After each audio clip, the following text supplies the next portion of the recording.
Evenings return slower when you're finally at peace. We gathered on Jake's porch, Ruth with a bottle of bourbon, Carter with his eternal stack of files, the sheriff with pie, Boone and Ortiz arguing about who found more survey stakes. Stories flowed, worst HOA rules ever, craziest inspections, laughter so honest it scared the cicadas silent. At one point Ruth raised her glass. To the man who proved paperwork can be a weapon of honor. I shook my head.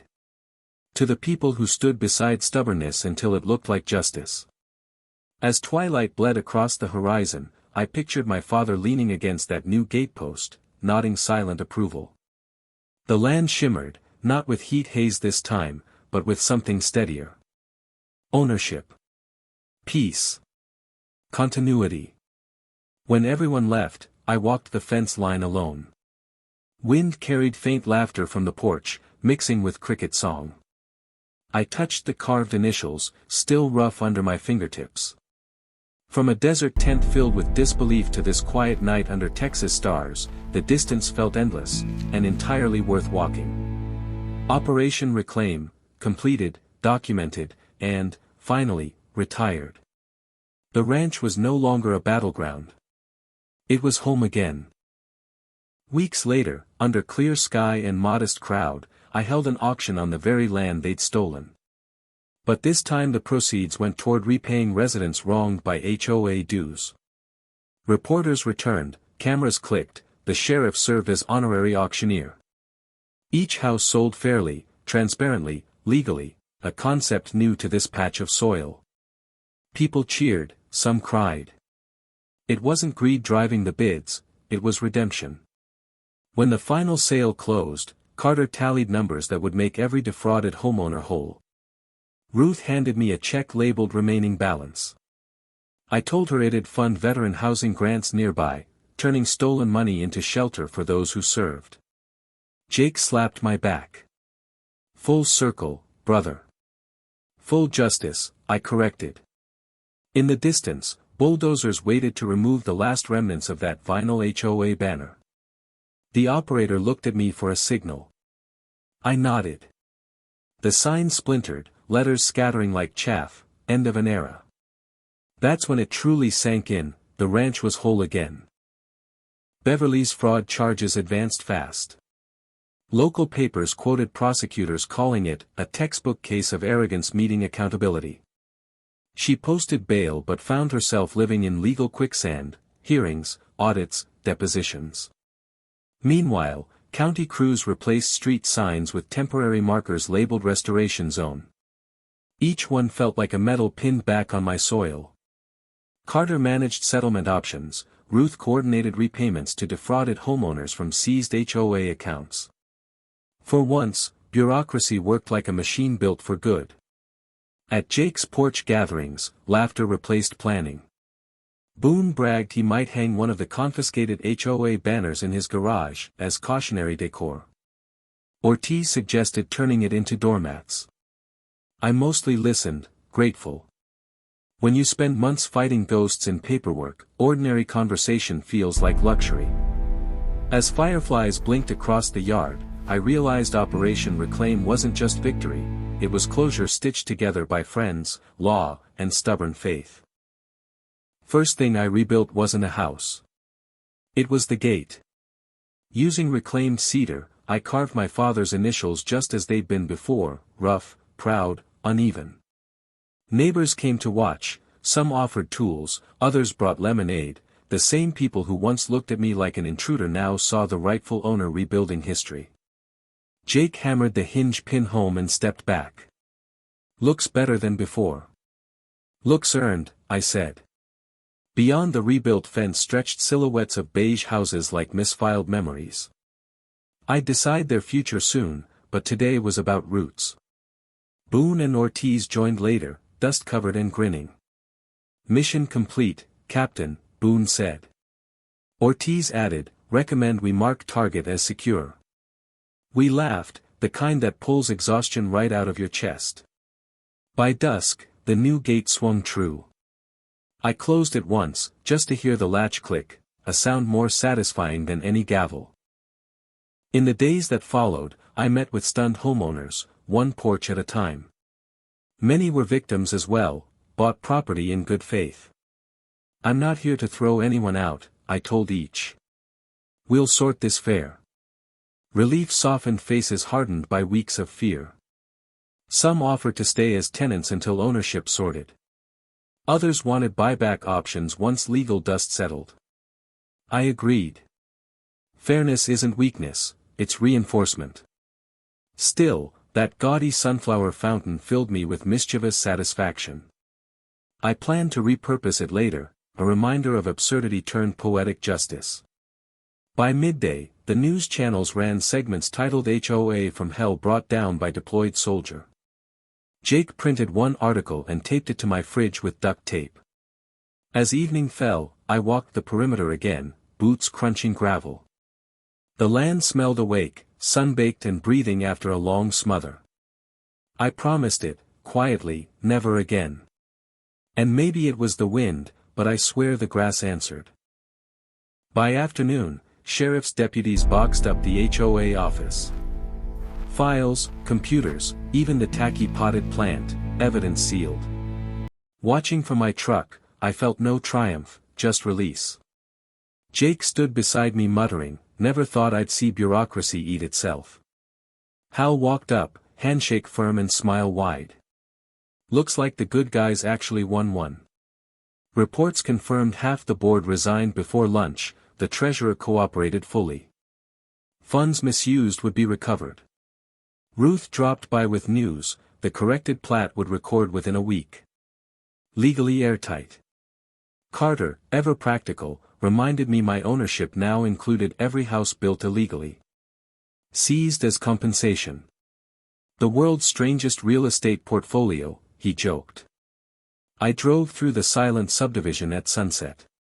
No lawn sprinklers running anymore, no enforced cheer, for the first time, the land sounded like itself. Crickets, wind, space. Victory wasn't loud, it was peaceful. And peace, I realized, breathes deeper on ground that's rightfully yours. Morning came blazing. Pavement shimmered. Reporters swarmed. Jake handed me coffee so strong it could qualify as evidence itself. Inside, the hearing room buzzed.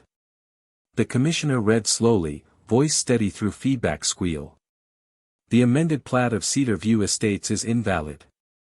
All parcels within unclosed boundaries revert to original owner, Mr. Harland. All subsequent sales rescinded. HOA lien declared null.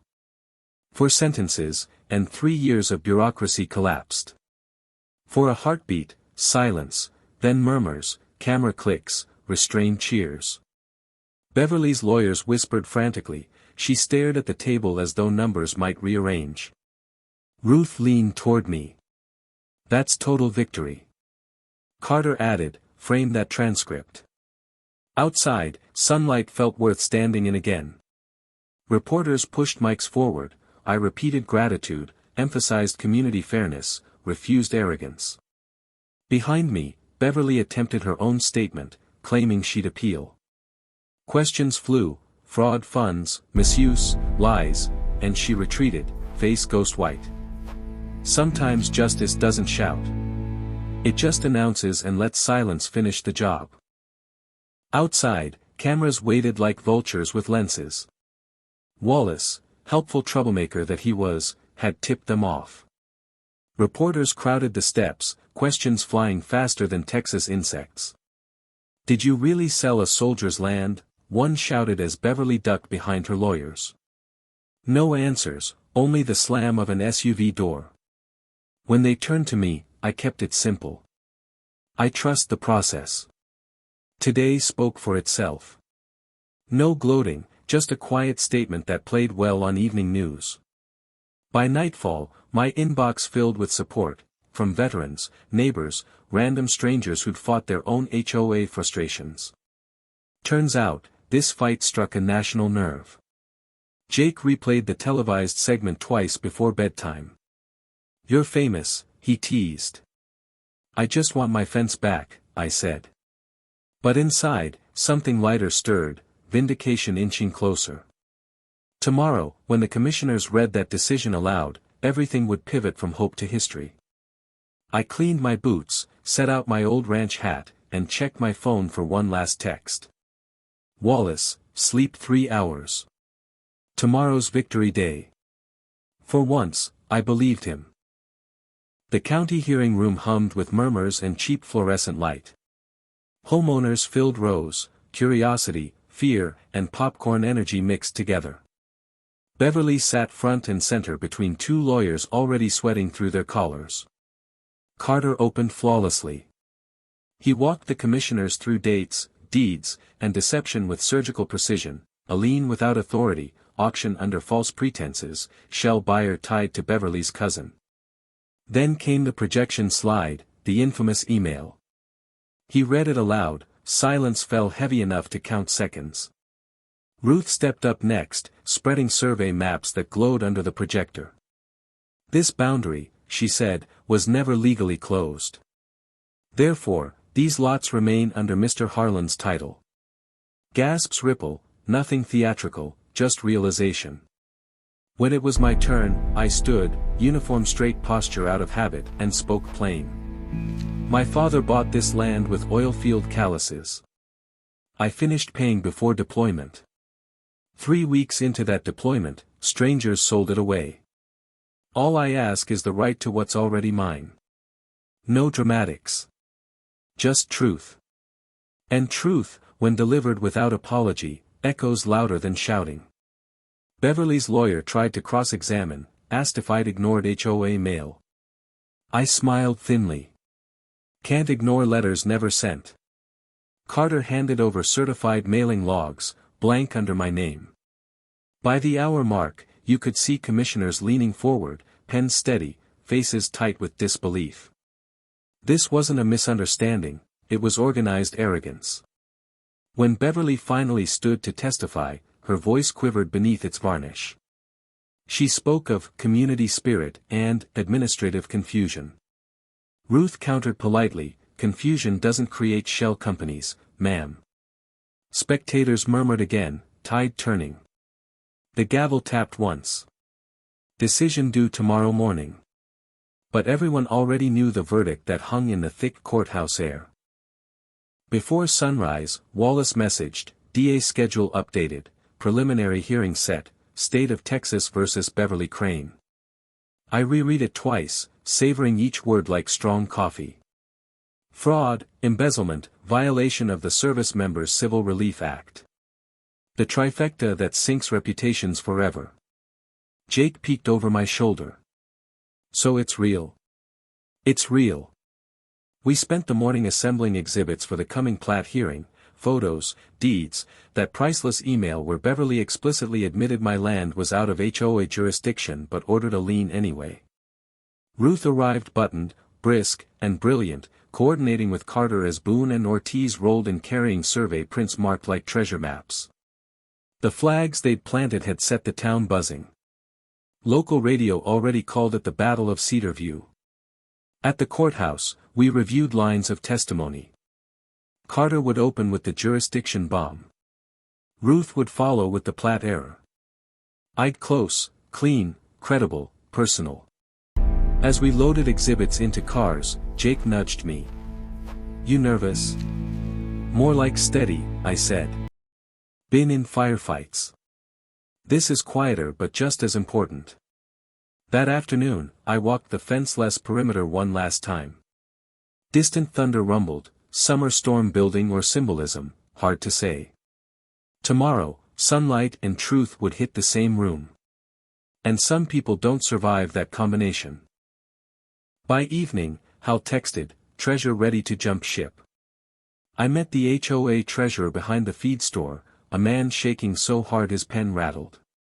He slid a spiral ledger across a grain stack table. Inside, fiction masquerading as finance.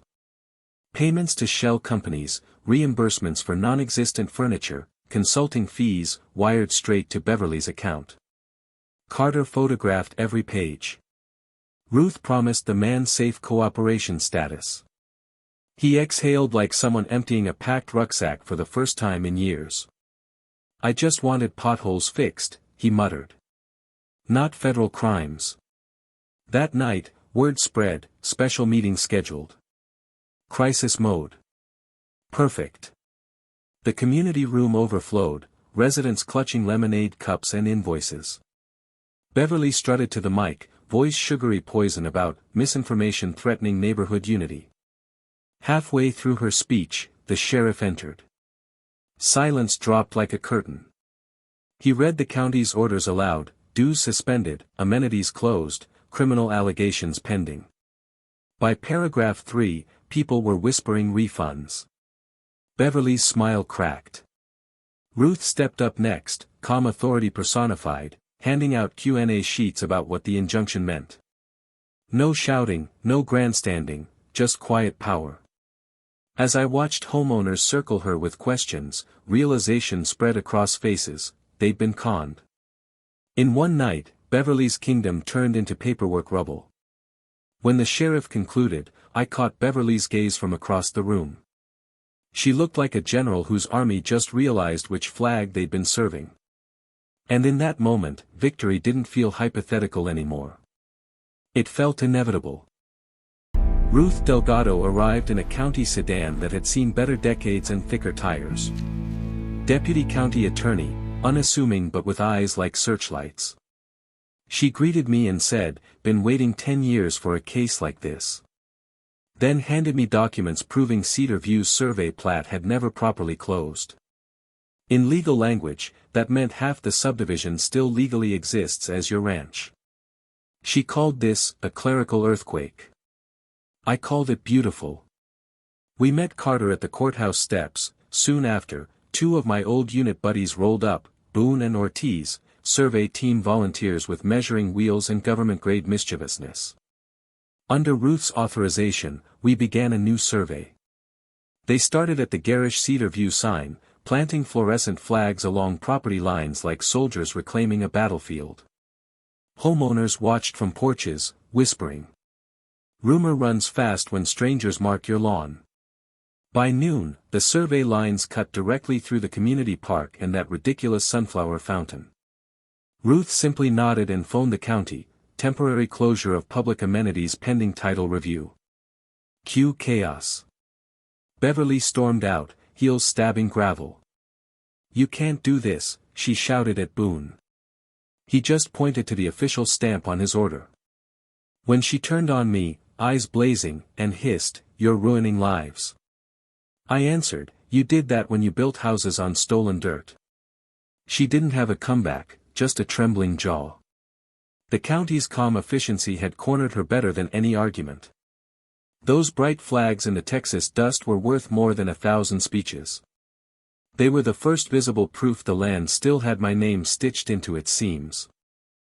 Morning came red and loud with cicadas. Perfect day for war conducted with paperwork. At the diner downtown, Carter spread fresh filings across the table. "Step 1, he said, tapping the first page, Service Members Civil Relief Act violation. That locks property transfers instantly. Step 2, County Reclamation Order freezes every sale. Step 3, Army Legal Department letterhead." The man grinned like a wolf in a necktie. "They'll fold faster than cardboard in a hurricane." We hit the courthouse next. Clerk stared as Carter charmed stamps out of thin air, each thump echoing like a hammer on an anvil. By noon, my ranch was officially under legal quarantine. Meanwhile, Wallace unleashed evidence requests that would make even a saint sweat. Every missing receipt, every false signature, they'd have to produce or perish. By afternoon, the sheriff himself walked legal packets to the HOA office. Reports say Beverly laughed nervously, trying to call it a minor misunderstanding. The sheriff apparently just handed her the envelope and said, "Ma'am, misunderstanding spelled with federal law." 2 hours later my phone rang, her voice raw, stripped of sugar. "You're harassing me." "No," I told her. "I'm notifying you." Click.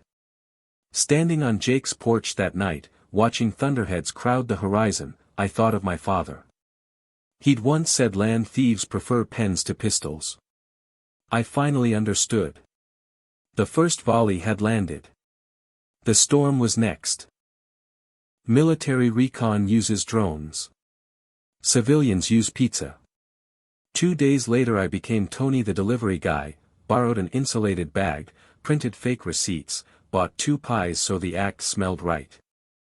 I drove through Cedar View with a clipboard on the passenger seat, nodding politely at residents as if every wrong address was their fault. Between slices and smiles, I catalogued 32 houses inside my original boundaries. Each driveway, street sign, and mailbox became a waypoint on my mental map. One homeowner waved me down. "You new around here?" "Just delivering the American dream," I said, handing her the wrong pepperoni. She laughed, oblivious. By the time crust crumbs covered my seat, I'd built photographic proof 10 times thicker than their HOA manual. That evening, Hal slid me another USB, more records he'd borrowed years ago. Expense ledgers, emails hinting at forged votes, and, golden find, a note summarizing a meeting about non-compliant absentee landowners. My name printed right there, next to recommended action, forced sale. I stared at it until my jaw ached. Proof they'd targeted me knowingly. I thanked Hal and promised this wouldn't vanish into some quiet legal settlement. "No," he said, lighting a cigarette, "I want a front row seat when that woman eats her own rulebook." Deal. Back on Jake's porch, I sent encrypted copies to Wallace and Carter. Their replies arrived within minutes, irrefutable pattern of malfeasance. Legal speak for their toast. Somewhere between exhaustion and adrenaline, I realized I was smiling for the first time in weeks. Not because victory was close, but because justice had finally joined the conversation. Sometimes luck arrives disguised as argument. That afternoon I spotted an older man, gray hair, sunburned arms, sparring verbally with a young HOA enforcer holding a clipboard. "You gonna find me for garden gnomes too?" the man barked. Clipboard replied with all the warmth of concrete. When the enforcer drove off, I approached. "Rough day?" I asked. He chuckled bitterly. "Every day rough when you live under Beverly's flag." "Name's Hal." I told him mine. Carefully. Vague about details until he trusted me enough for the truth. When I explained my ranch was this very land, his face darkened, then lit with that dangerous spark of shared resentment. "Buddy, I quit that board after catching Crane cooking the books," he confessed. "Still got copies of meeting minutes in my garage. Minutes. Receipts. Evidence." Hal fetched a plastic tub of paper treasures, notes about emergency votes, inflated landscaping costs, missing signatures.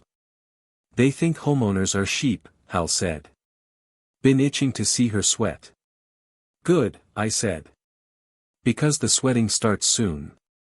Before sunset, I'd scanned every page into my laptop, emailed them to Wallace, and hid backups on a flash drive labeled fishing photos. Part of me wanted to storm the HOA office that night, but successful missions require patience. So instead, I drove past it slow. Blinds half closed, silhouettes moving, probably Beverly marshalling loyalists. I parked under a streetlight, pretending to check my phone while taking mental inventory, visitor count, vehicles, license plates. Intel first, confrontation next. By the time I got back to Jake's, he had what Texans call victory whiskey waiting. We toasted quietly. The first ally was in place. Information warfare had begun. By dawn the next day, Jake's kitchen table had become mission control, spilled coffee, dried mud boots, and a laptop buzzing with county records. Wallace had emailed PDFs so loaded with red flags they looked like crime scene tape. Together we pieced the timeline. 1. The HOA filed a lien, completely outside its jurisdiction. 2. They backdated notices. 3. They auctioned the land, and then bought it themselves through a shell bidder. The brazenness almost impressed me. Almost. "Think they figured you'd never read fine print from halfway across the world," Jake muttered. "They figured wrong." I scanned every map, each contour I'd memorized since childhood. Half their so-called subdivision still overlapped my original deed. Wallace's notes confirmed it, I still legally owned chunks of their perfect community. Legal reclaimed leverage, a weapon, not a souvenir. We made copies of everything. Then I drove into town to meet with Carter Lane, a local attorney recommended by another veteran, a man who looked built from caffeine and dry statutes. He read through the paperwork, lips curling upward in slow delight. "This is sloppy fraud," he said. "We'll eat them alive." By midday, petitions were drafted, challenges, injunctions, freezes. Each document stamped filed was another nail in Beverly Crane's polished coffin. Driving back past the ranch, I slowed to watch construction crews pause as my truck rolled by. They knew my face now. That was good. Unease spreads faster than fire. Jake and I ended that night on his porch, swapping exhaustion for determination. He asked if I'd demolish the houses once the court ruled. "Not sure," I said. "But they're definitely getting new management." Across the fields, the HOA's rented floodlights glared like sentinels. Fine. Let them watch. Tomorrow, I'd start collecting allies on the inside. Texas heat doesn't greet you, it smacks you. When I stepped out of the terminal, the air hit like an open oven door, thick with grit and nostalgia. Jake waited out front in his faded Ford, engine rattling, cooler of sodas sweating on the seat beside him. We didn't shake hands so much as collide, old friends reuniting under bad circumstances. "Been a long year," he said, handing me a can. "Yeah," I answered. And apparently my land got real popular while I was gone. The drive from the airport to the ranch felt like the slow tightening of a tourniquet. Every landmark, the windmill, the leaning billboard for a diner long closed, pulled me closer to the crime. When we turned the last bend, I felt it before I saw it, that gut-deep twist between disbelief and rage. My fence, gone. Replaced by an arch that screamed Cedar View Estates in gold letters. Beyond it stretched a parade of perfect beige houses where my red barn should have stood. A mirage built on theft.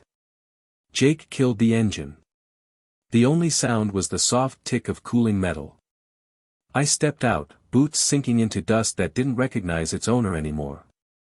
Neighbors, strangers, really, walked poodles past manicured lawns that had replaced my pasture. We didn't drive further. I needed the moment to burn itself into memory. "You sure you're ready for what comes next?" Jake asked. "I've been ready since the day that letter hit my cot." Behind those houses, behind the slick banners, was still my soil. And soil remembers whose boots walked it longest. As we turned back toward town, one SUV slowed beside us.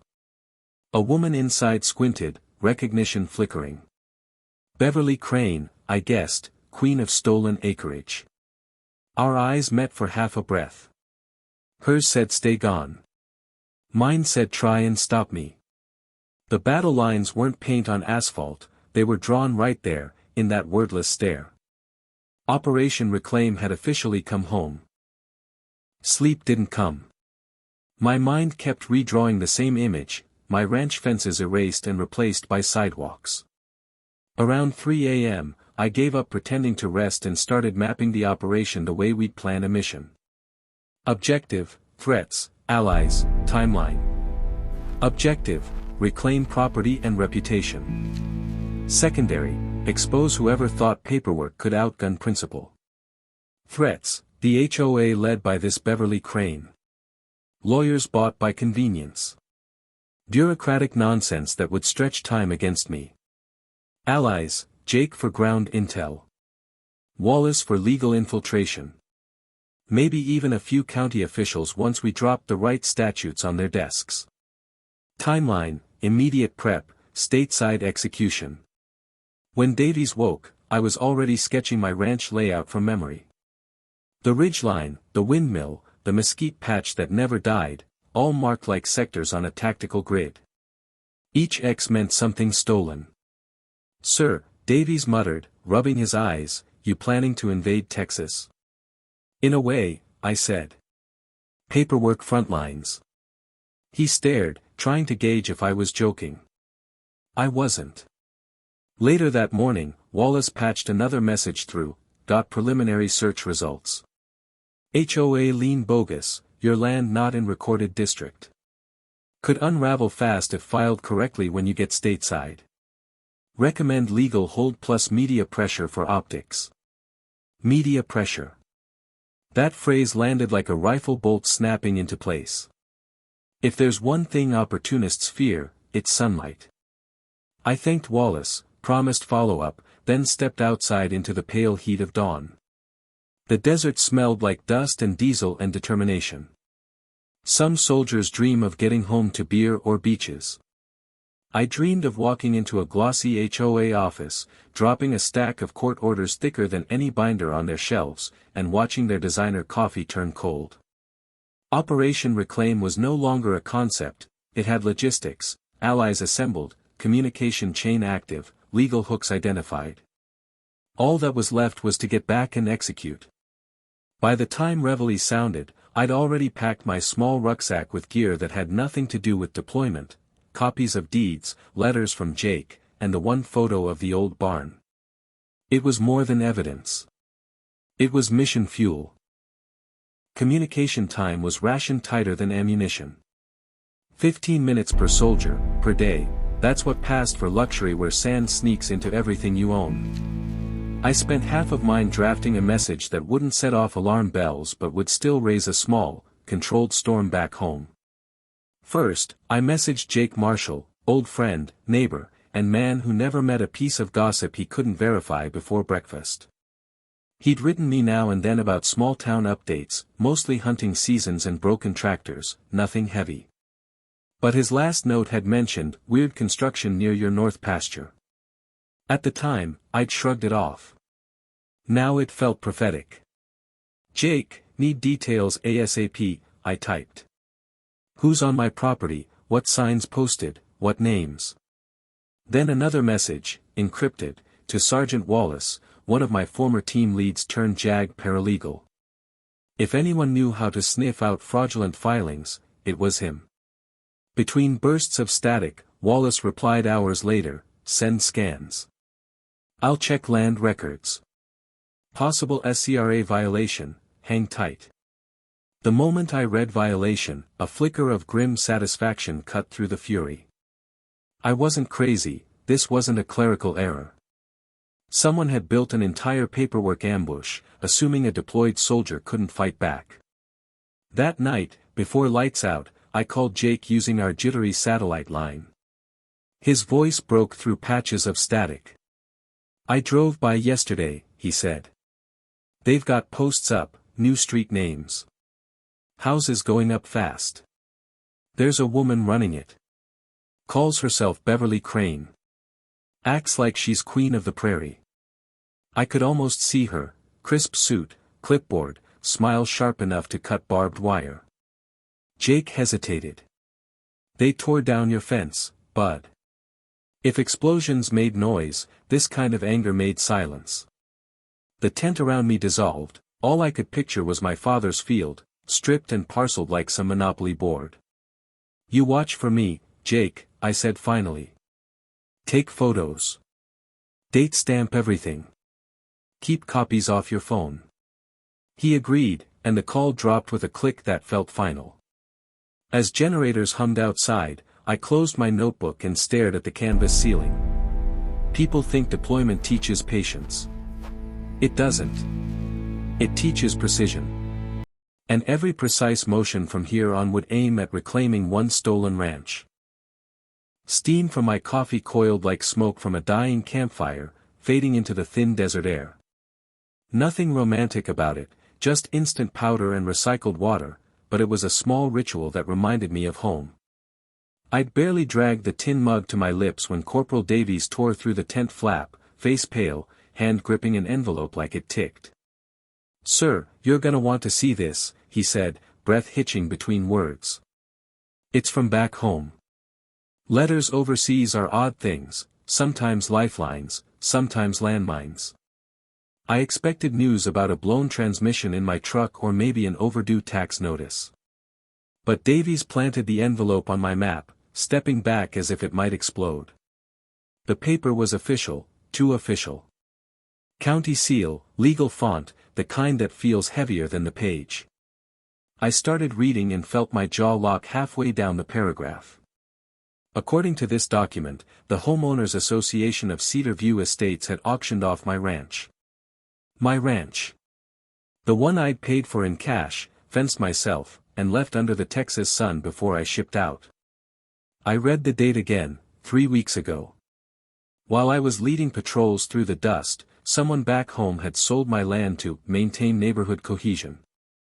I actually laughed once, a dry, half-mad sound, before the anger settled low and cold. Davies leaned on the crate beside me.